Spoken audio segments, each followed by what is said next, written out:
কি দিয়ে? আপনার প্রাণ দিয়ে মহব্বত, আপনার পয়সা দিয়ে মহব্বত, আপনার টাকা দিয়ে মহব্বত, আপনার সম্পদ দিয়ে মহব্বত।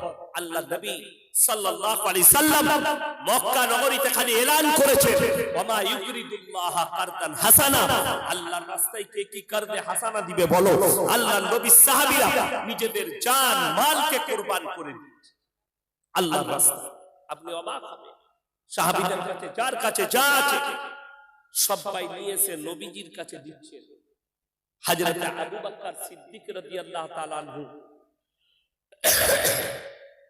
কিছুই নেই বাড়িতে, নিজের শরীরে খেজুর পাতার একটা জামা লাগিয়ে যুদ্ধের জামাটা দান করলেন। কেন? ইসলামকে এগিয়ে নিয়ে যেতে হবে। আল্লাহ নবী বললেন, হে আবু বকর সিদ্দিক, তোমার দানটা আল্লাহর কাছে মকবুল হয়ে গেছে।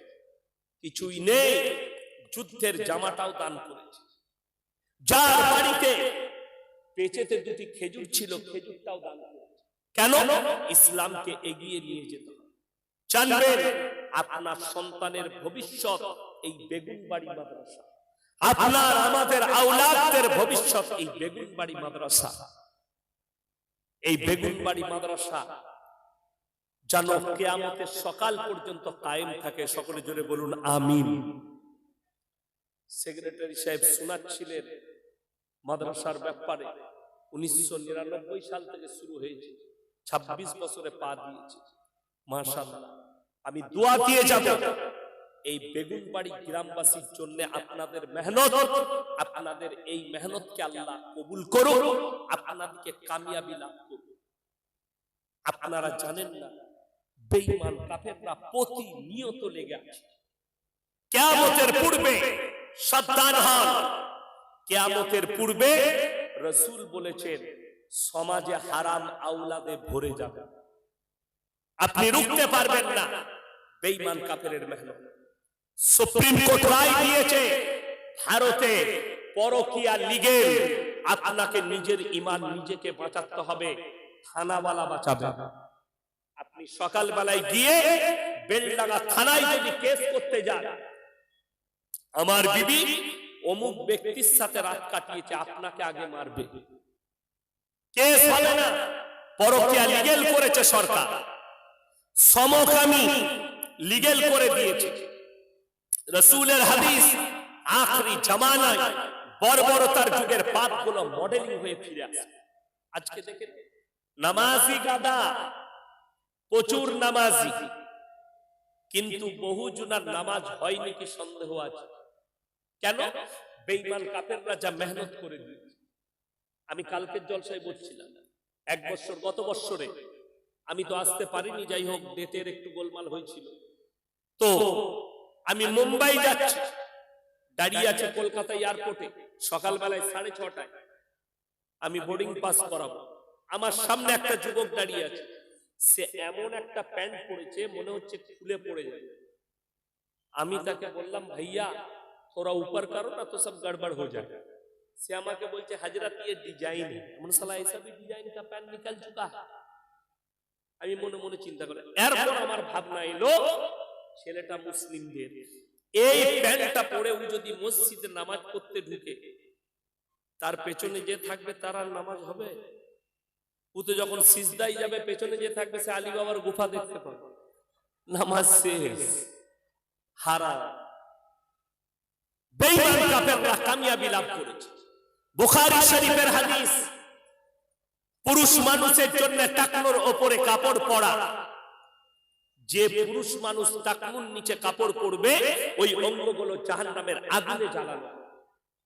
আপনি অনুভব করতে পারেন, বেঈমানরা প্যান্ট তৈরি করেছে টাকনুর নিচে, আর আমাদের কিছু ছেলে আছে মসজিদে যখন ঢুকছে প্যান্টটাকে গুটিয়ে নামাজ পড়তে ঢুকছে। ঠিক বললাম না?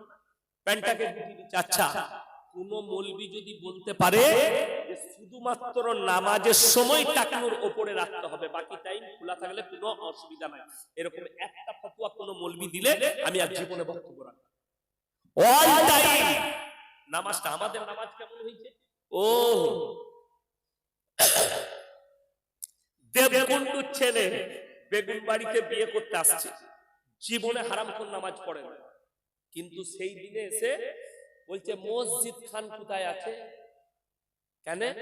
হযরত 2 রাকাত নফল নামাজ পড়বে। ইমাম সাহেব মনে মনে ভাবছে, আল্লাহ আচ্ছা খান জামাই পেয়েছি, এত পরেজগার, বিয়ে করতে এসে 2 রাকাত নফল নামাজ পড়ে নিল উজু করে।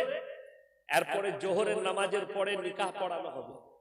মসজিদে জোহরের নামাজ হচ্ছে, হারামখোর গাছতলায় বসে সিগারেট খাচ্ছে আর নামাজ নেই। বলে কেন? বলে এটা বিয়ে করার নামাজ।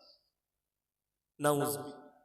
এই হচ্ছে মুসলমানের হাল, যে আমি নামাজ 5 ওয়াক্ত পড়বো, প্যান্টটা খালি নামাজের সময় গুটাবো, বাকিটাই হারাম। মেয়েরা হাদিসে আছে টাকনুর নিচে কাপড় পরবে মহিলারা, আমার মায়ের। কিন্তু আপনি চলুন বেলডাঙ্গা বাজারে যদি 100টা মেয়ে ঘুরে, আমি 95টা মেয়েকে দেখিয়ে দেবো সব এইখানে কাপড় পরছে। এখনকার সালোয়ার গুলো, ঠিক বলছি না? এই জায়গায় আবার কিছু মেয়ে পায়ে সুতো বাঁধছে, কালো সুতো। এটা কেন বেঁধেছিস? বলছে লজল লাগবে না। তো গলায় দড়ি বাঁধ আর মরবি না। এমন ডিজাইন দিচ্ছে পায়ে সুতো, কি বুঝলেন? আর আমাদের ছেলেরা এত ভালো, কি বুঝলেন? হাদিসে আছে শুনেলেন, কোন উলঙ্গ নারী, খারাপ কাপড় পরা নারীর দিকে চোখ গেলে তোমরা চোখটা ফিরিয়ে নাও। কি করবে? চোখ ফিরিয়ে নাও। চোখ গেইছে, নাউজুবিল্লাহ, আস্তাগফিরুল্লাহ আল্লাযী লা ইলাহা ইল্লা হুয়াল হাইয়ুল কাইয়্যুম ওয়া আতুবু ইলাইহি। ক্যামেরাম্যান কোথায় আছেন? আপনার ক্যামেরা পর্দাটা উঠছে না, লাইট চলে গেছে। তো চায়ের দোকানে বসে আছেন, কোন মহিলা বেলডাঙ্গা বাজারে খারাপ কাপড় পরে যাচ্ছে, আপনি আস্তাগফিরুল্লাহ পড়ে ইস্তেগফার পড়ে মুখটাকে ফিরিয়ে নেন। কিন্তু আমাদের যুবকদের নিয়ত আলাদা। ও যদি দেখতে পায় তো আবার বন্ধুকে বলবে, দেখ কেন রে, দেখ কেন, দেখ কেন, ওই দিক থেকে চোখ সরাবে। তো সেই মেয়েটা একা পাপী নয়, আপনিও পাপী। অনেক মেয়েরা বলছে মৌলবীরা কি জানে, এটা মডেলিং এর যুগ, আমরা ছোট পোশাক পরব। যারা মনে করছেন যে মহিলারা ছোট পোশাক পরাটা মডেলিং, জেনে রেখে দিবেন গোটা বেলডাঙ্গা থানায় সব থেকে বড় মডেলিং হচ্ছে কুত্তাগুলো, যারা কোনো পোশাকই পরে না। ওই জন্য আপনাকে অনুরোধ করছি যে প্রত্যেকটা ভাই টাকনুর উপরে কাপড় পরবেন। জোরে বলুন ইনশাআল্লাহ। বেঈমানরা যেন তাদের মেহনতে কামিয়াবি লাভ করতে না পারে। তাদের কামিয়াবি আপনার নাকাম। কোরআনের বিরুদ্ধে আপনি গেলে ঠান্ডা মাথায় তারা আমাদেরকে হারাম কাজ জিনা করাচ্ছে। 14ই ফেব্রুয়ারি ভ্যালেন্টাইন ডে, নাম হচ্ছে ভ্যালেন্টাইন ডে, কাজ হচ্ছে জিনা করা। তারা নাম দিয়েছে রোজ ডে, কাজ হচ্ছে জিনা করা।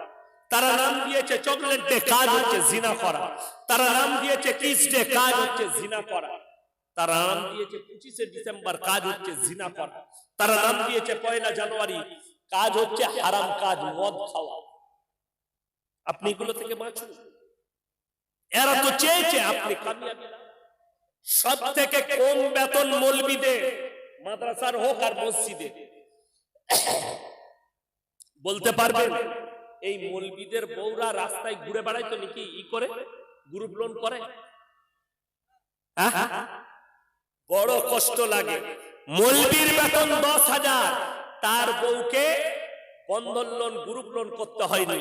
আপনার ইনকাম 40,000, বউকে রাস্তায় বার করেছেন গ্রুপ লোন করগা। আল্লাহর কাছে কাঁদবেন যে আল্লাহ 40,000-এ বরকত দেয়নি, ইমামের 30,000-এ যা বরকত দিয়েছে। তার কারণ রাসূলের হাদিস, যারা আল্লাহর রাস্তায় দিনের পথে থাকবে, আল্লাহ মৃত্যুকাল পর্যন্ত ইজ্জতের রুজি দান করবেন। সকলে জোরে বলুন সুবহানাল্লাহ। আমার ভাই হাত তুলে বলুন তো, এই কোরআনের সাথে কে কে মহব্বত করবে? হাত তুলেন, হাত তুলেন, জোরে বলুন ইনশাআল্লাহ। যদি এই কোরআনের সাথে মহব্বত থাকে, আমি বলছি ইমানদারির সঙ্গে এই কোরআন মহব্বত মানে কোরআনটাকে শুধু পড়া নয়, কোরআনটাকে শুধু বাড়িতে রাখা নয়, এই কোরআনের জন্য নিজের মালকে আল্লাহর রাস্তায় খরচ করা। রাসূলের হাদিস আছে, যাকিরা গচ্ছিত সম্পদ যারা কোরআনের জন্য, আল্লাহর জন্য, দ্বীনের জন্য, ইসলামের জন্য যারা আল্লাহর রাস্তায় খরচ করবে, সাহাবীরা নিজেদের জান মালের কুরবানি করে যে নেকি পেয়েছে, তারা শেষ জামানায় অতটাই নেকি পাবে। জোরে বলুন সুবহানাল্লাহ। আমার ভাই, আমি বলবো 50টা কোরআন শরীফ 500 করে টাকা আমার হাতে কে কে দিবেন? হাতটা মিলিয়ে যাবে।